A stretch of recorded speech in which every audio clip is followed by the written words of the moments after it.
and welcome to another episode of the Club Life podcast. I'm Darren Flynn, the Chief Corporate Affairs Officer at Clubs New South Wales. Don't forget to catch up on previous episodes. You can find us on clublife.com.au, Apple, Spotify, or wherever you get your podcasts. Make sure you search Club Life Podcast and also hit subscribe so you never miss a new episode.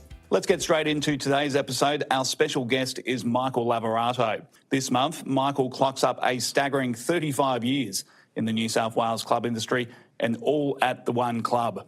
Michael joined the Campbelltown Catholic Club in 1989 as the finance manager and quickly worked his way up to assistant general manager until landing the CEO's role in 2006.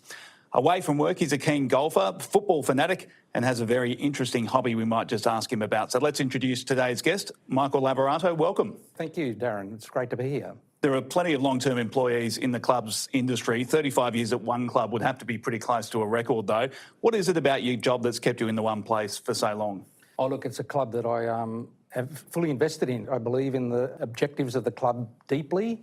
Community-based organisation, it's a cultural fit to my values, and that's no need for me to have moved. It is a long stint in the one role at the one club, but it's not unusual for people to have a very long tenure in the club industry. Why do you think people tend to stay in the club industry for so long? I think it is around that balance between feeling like they're making a contribution, but also the great work-life balance you get. We're working in an environment where we're making the lives of members happier, and that can't obviously not rub off on us, so it's a great fit. 35 years is a long time. I did start when I was about 11, so... You started when you were about... Exactly, there you go, very youthful.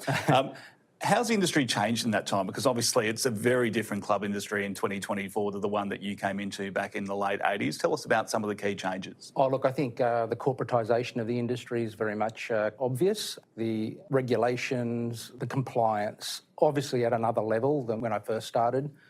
I think it's a natural evolution, and I think as club leaders, we need to drive that change. If we don't, then we're left behind. Certainly a professionalism that's come into the industry, and a lot of great leaders that I've been privileged to come in contact with. We'll come back to that in a little while. Have you ever seen times as tough as they are now? Back in 1989, there were a lot more clubs in New South Wales than there currently are, and sadly we lose several clubs every year due to the economic climate. Have you ever seen things quite this tough? To be perfectly honest, no. It's very difficult conditions. It's a combination of so many things. You know, the outside influences that are impacting on energy costs and the cost of living that we're all dealing with. No industry is not subject to change, and I think the evolution is something that is natural, sadly impacts on lives and communities, and I think the opportunity for amalgamations and all that sort of stuff is really important for small clubs to continue their viability. We'll come back to all things club industry in a moment, but first let's go back to the 1980s. Let's talk about your early career and your first interactions with the club industry, because some people wouldn't know this, but you were a trained accountant, you are a trained accountant, worked as an auditor at a number of clubs. Tell us about your first introductions to New South Wales clubland. My very first client was actually the City of Sydney RSL. So I was working in the city here in Town Hall. I'd go down there with an audit senior, not really understanding too much about what a club was all about, just interested in that as a different type of business to the other businesses that I was auditing. So that was the first interaction. But then I had a really interesting interaction in my very first year of work. I was 18 years of age and I was surprisingly invited to a Christmas luncheon, and we actually attended at that time, the Bowlers Club of New South Wales. It's now known as Club York, great club in the city, and had a meal at the famous Chinese restaurant. And I just couldn't imagine that I would ever have a meal as good as that one. So that was a great first interaction with the food and beverage facilities that are renowned in the club industry. They do say food and beverage is the number one driver of visitation, so obviously it got you hooked in that first interaction. Yeah, that's right. There are a lot of auditors in clubland who go on to become CEOs of clubs. Do you think there's something about that particular profession and the process of auditing your club's books that makes you better equipped to step in and take over the operations of a club? Well, I think the grounding as an accountant is a good discipline for many leadership roles. You learn compliance and regulatory, legal, all of those things are good disciplines, but I think you need more than that, and you actually do need to understand the entrepreneurial side of what's needed in terms of success. And I feel like I had the good grounding in accounting, but my experience has been enhanced by interactions with great leaders in the industry. Let's go back a little bit further and talk about your childhood. You grew up in Fairfield. Tell us a bit about those days. Yeah, proud Fairfield boy. We were a migrant family living in a very, probably not politically correct, but quite a white community. We were the only European family in that street. So largely influenced by those sort of early interactions with people and school life. We didn't have a lot as a family growing up, but we had lots of good friends and great neighbours. And that certainly played a big part of my forming of my values, I think. And what type of a child were you in those days? I think I was pretty shy. I did like sport and those sorts of things. I actually have an early recollection of my first football experience. We didn't have a television. It was 1971, it was grand final time, and I was invited across the road to the Taylors to watch the St George and South Sydney grand final. I didn't really have a team at that time, but there was a condition placed on us being allowed to watch, and that was I had to be a St George supporter. So that's formed my red and white alliance since that day. And that's been a lifelong love. Mr Taylor sounds like a great man. You obviously know the frustrations of supporting a team with not a lot of success in more recent times, but probably more so from your experience supporting an English Premier League side, or now an English Championship side in Luton Town. That must be a labour of love. It is. Look, I love my rugby league, but football, real football, round ball game is my true love. Very rare Luton Town fan. Had a great run last year in the Premier League. Really enjoyed that time. Now struggling in the Championship, sadly. I do have a second team. Everyone seems to have a second team, and another red and white team, a red team with Liverpool. And I'm also a foundation member of Sydney FC, so I do like my football, yes. Why Luton Town? Because it's an interesting club. You'll often find people, I myself go for Blackburn Rovers and have to explain that quite often. But why Luton? Why did they become such a big fixture? Interestingly, Luton Town actually recruited the very first Australian footballer in Adrian Alston, a proud Wollongong man. He was the first guy really to make it big. In those days, the first division, and I just naturally gravitated to a team that had an Aussie. I don't really know much about Luton other than the fact that it's a pretty working class area of North London. On my bucket list, I'm going to go see a game. You'll have to. I think that's why Liverpool is so successful in Australia as well, because of Craig Johnston's stint there in the 1980s. Ironically, I've actually seen a game at Anfield, but I haven't seen a game at Luton yet. Next on the list. Let's talk about some of the part-time jobs you have, because you had a couple of interesting part-time jobs in your younger days. Look, the work ethic was instilled in me by my father. I think I was about 14. My first job was delivering soft drinks. In those days, workplace safety wasn't a big thing. I remember having to keep up with the truck as it was taking off and jumping onto the back of the truck, and that was my seat, in amongst the rattling bottles on the back of the seat. And then as we came to a resident that was expecting a delivery, you'd slow down, and I'd jump off the truck and jump back on, and at the end of the day, I got $6. So $6? You were a rich man. Yeah, and if I worked Saturday and Sundays I got $7, so it was penalty rates even in those days. But it was enough to buy an album. Very good. We're going to talk about music in a second. But you also worked as a petrol station attendant and a stint at McDonald's, which is almost a rite of passage for young Australians. Tell us about the petrol station attendant job. People wouldn't even understand that nowadays. I actually had to fuel vehicles. People would pull up at the Bowser and out you'd run, put petrol in a car, check the tyres, sometimes had to fix a flat tyre. And I remember that petrol in those days was 17 cents a litre. My other recollection was actually walking about 2.5 kilometres to actually get to work and back. So we didn't even have a car in those days. It certainly formed my values around the work ethic in those days. The old days of the genuine service station. Absolutely. I mentioned at the start of the podcast that you're quite a keen golfer. Where did your love from golf come from, and where do you find the time in your busy life to indulge in a few rounds of golf? I joined Liverpool Golf Club, the golf club that I'm still a member of. In fact, on the 1st of July, we amalgamated, so it's now called Oak Point Golf Club. I've got to get used to that. But I joined in my sort of late years of high school. I recall that we did golf as a sport. In those days, Cabramatta Golf Club and Liverpool Golf Club. The bug got into me pretty quick. I was playing golf there. Even when my kids came along, I played until it became too selfish. And then I took a bit of a break. When my kids grew up, I got back straight into it. I'd try and make time, mostly Saturday mornings, to have a game. As I'm getting a bit older, I'm trying to even find another day, sometimes a Sunday, sometimes a midweek, depending upon my work schedule. But fortunately, the club industry has also provided opportunities for golf. It's a great area where we network. But I do love my golf. One of your other great loves is music. Tell us a bit about that. How did you become a big music fan? What sort of music are you into primarily? I think my music tastes were influenced by the girls that I used to like at school. But the reality is my Spotify playlist is stubbornly set in the 1970s, hasn't gone much past that. I think one of my favourite movies is Almost Famous, and there's a great line in there from Lester Bangs.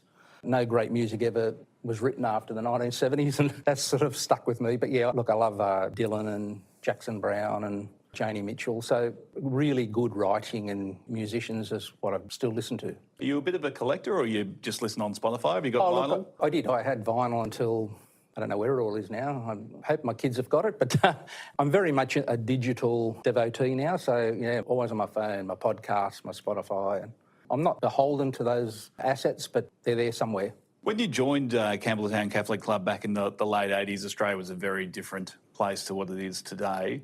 The idea of Catholic clubs in those days resonated really strongly with the Catholic population. Now, fewer and fewer people are identifying as having any faith, let alone the Catholic faith. Are Catholic clubs still relevant today? There certainly are in the southwest, Campbelltown and Liverpool. I know those two clubs. And look, we've got a great relationship with all the Catholic clubs in Sydney, all successful clubs. At our heart, we're all formed for pretty much the same reason, which is the support of Catholic education, sport culture, and supporting Catholic institutions within our local area.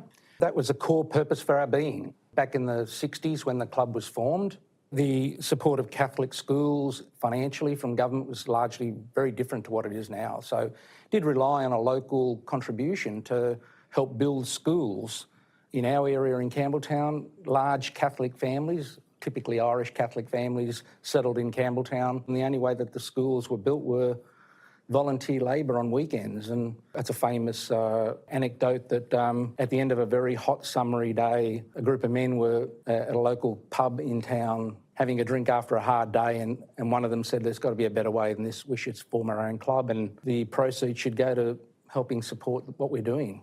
And here we are almost 60 years later, and the club is still true to those aims and objectives. It's something I'm very proud of. My father, Michael, also helped build the local Catholic school up where I live, so I know that all too well back in the early 1980s. You mentioned before the Catholic clubs still are quite close. Tell us about that relationship between yourself and the other, and there are a number of large Catholic clubs across Sydney in particular. Yeah, look, it's a loose coalition. There's no Catholic clubs network as such in terms of an RSL services group or a Leagues Clubs Association. But we do gather certainly annually at each other's annual communion mass celebrations, so we see each other that way. And look, I've formed good relationships with all of the CEOs and quite a few of the board members of the clubs. We all have the same ideals and values, so obviously it's something that we have a commonality about, absolutely. Catholic clubs are sometimes criticised for insisting upon having their directors be practising Catholics. Why is that still important in 2024? I don't think it's any different from other clubs that require their constitution to have a certain proportion of returned servicemen. There's no restrictions on who we let in the club, absolutely.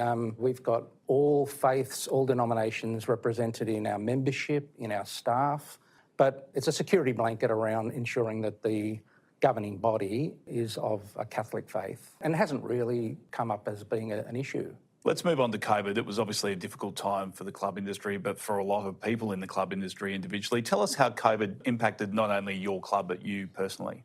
And look, it was difficult for me because I actually don't live in Campbelltown. So I was finding it difficult to maintain connection other than through digital networks and Zoom meetings. And we had regular town hall meetings on Zoom.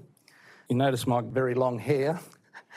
It's a joke, I don't have any much hair at all, but I was wearing a baseball cap on Zoom meetings. That was an interesting aside, but we were dealing with COVID no differently to all the other clubs. It was a really difficult time, and it seems like a long time ago, but we're still paying for that time through the difficult economic times that we're seeing now. The impact of cost of living is a direct result of us coming out of that COVID period. I know they're geopolitical influences, but they are a direct result of COVID. And you mentioned earlier how difficult it has been for some clubs. We've seen many close. In some respects, that was the inevitable consequence of COVID, wasn't it? It was. Everybody's paying exorbitant energy costs. The costs of running facilities are a direct impact of things that are outside of the control of clubs. Let's talk about diversification, because Campbelltown Catholic Club has been a leader in that space. Why was it so important to you and to the club's board to pursue a diversification program so early on in the piece? I can't take total credit for that, I've got to say. My predecessor, Steve Newter, was a great guy, came out of the sales and marketing industry and worked for Coca-Cola Amatil. So he wasn't a club person either, but he brought to the club a different view of business and, I guess, strategy. We always had the view fairly early that diversification was an important part of long-term viability. Probably in those days seeing the negative political influence around the businesses that we're in. So in the early 2000s, the board embarked on a diversification strategy. And I recall, those discussions. I was an assistant general manager at the time, so I wasn't at board meetings, but I was obviously privy to what the strategy was. And building an underground car park to liberate the site for the assets that now dominate. The leisure centre was our first diversification asset. Aquafit, a great business. And then the hotel, and then the Cube Entertainment and Convention Centre. It's helped drive our reliance on gaming to sort of about the mid 50% mark, 57%. But it has had an impact on profitability. Certainly you don't have the same profits that are generated by gaming, but I think it will stand us in good stead in the long term. And what's next on the diversification journey for Campbelltown Catholic? Well, we're eagerly awaiting determination from the Joint and Regional Planning Panel. We're getting a hint that that's any day now, and that's for our independent living village on the site, which is a 92 resident village. It's going to be very exciting, vertical village, treading the same ground that other clubs have done, the DYRSL, Blacktown Workers Club, Castle Hill RSL. These are great opportunities for further diversification, but importantly also welcoming into our community a residential community that will play a big part in expanding what our community looks like. How closely do you watch other clubs and their experience with diversification projects when you're deciding your own path? Look, I think we do talk. I mean, that's the beauty of our industry. We all have healthy respect for each other. We're not really competitors in that space, but independent living is a good next step and a nice fit with clubs because it helps to solve an issue at the moment, and that is that there's a huge undersupply of residential village spaces. So we're in a good place to meet that demand. You mentioned earlier that there are a lot of people in the club industry who you admire. Are there any ones that stand out for you that you've looked on either as a mentor or as someone who's a good sounding board or has good judgment? Oh, Darren, there are a number. Look, I don't want to sort of embarrass them by signalling them out, but they know who they are. We've formed really good relationships around mutual support and respect. And, there's any number of people on my phone that I can pick up and talk to about issues. Sometimes the role of CEO is pretty lonely, and you sometimes have to reach out and share challenges. And I'm just fortunate that I've got such a great group of valued colleagues. What do you see as some of the biggest challenges facing the club industry moving forward? Well, I think right at the moment, it's a challenge around those that aren't in our corner and the view that they've formed around clubs. I know Clubs New South Wales is really working hard to change that mindset from the regulator space through to the media, all those sorts of things. It's like we're playing defence, to be perfectly honest, but it's certainly a difficult place in terms of compliance and regulation at the moment. And having said that, it's not just the club industry, it's any industry around the challenges around what is expected of us as good corporate community citizens. Stepping away from clubs just for a moment, another important part of your life is your family. Tell us a little bit about them. Yeah, I've got a couple of great kids, son and daughter. I'm proud to be a first-time granddad. Little Elio turned 6 months the other day. So I'm in that great time of life that I now want to make time for him. I can't get enough time with him at the moment. It's just, it's probably the happiest I've been in terms of that. It's just a great place. And I know out there's probably a lot of granddads in the industry, and they'll know exactly how I'm feeling. Has becoming a grandfather changed your outlook on life in any way? I think it has. Certainly it's a changed outlook to me around making time for the people that are really important to me. You've been on the board of the Mater Dei School for many years. For those who aren't familiar with their work, tell us a bit about Mater Dei and how you became involved. It's a really valuable part of my life, the work that I do there. Mater Dei is a school for kids with disability in Camden. We had 145 kids with moderate to mild disability. It's a school under the auspices of the Good Samaritan Education. So they've got some great schools in Sydney, Rosebank, Five Dock, St Scholastica's at Glebe. Mater Dei is a really special part of that cohort. And I've been proud to be a board member for about 10 years now and chair of the board for the last 4 or 5. They do great work daily. I have so much time and admiration for teachers working with kids with disability and the parents and families that support their children on a day-to-day basis. There are miracles happening every day at that school and really puts into perspective the work that I do at the club. The club industry supports so many worthy initiatives like this. Do you think we need to be more willing to blow our own trumpet as an industry? Do we need to be prepared to tell? We've always been very humble as an industry. I feel that there wasn't a great desire to go out there and bang our own drum. Do you think, given the current discourse on our space, that we need to, as an industry, be more prepared to blow our own trumpet?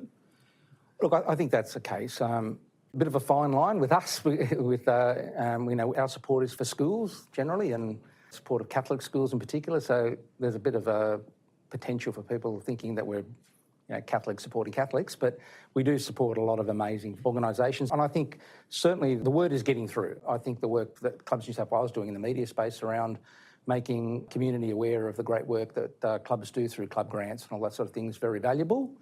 We probably need to do more, absolutely. Now, hopefully in a couple of months when we ask this question, you'll say the ClubLIFE podcast, but I understand you do listen to a few podcasts. Do you have a favourite? I'm shuffling through my favourites. At the moment, I have to say my favourite is The Rest Is History. It's a great podcast with Tom Holland and Dominic Sandbrook, but I'll have to sacrifice one of mine to put the Clubs New South Wales podcast in there. I listen to golf podcasts. I listen to a podcast called Stuff You Should Know, and another interesting one on movies that I listen to with Peter Hellier. He sits down and talks with guests around a movie they haven't seen. You ain't seen nothing yet. That's the one. I knew it would come to me. There you go. Now, speaking of movies, do you have a favourite movie? I have to say The Godfather. Life's lessons can be found in that movie. If there was a special subject on Mastermind, I think it'd be The Godfather. I think I know the narrative of that movie word for word.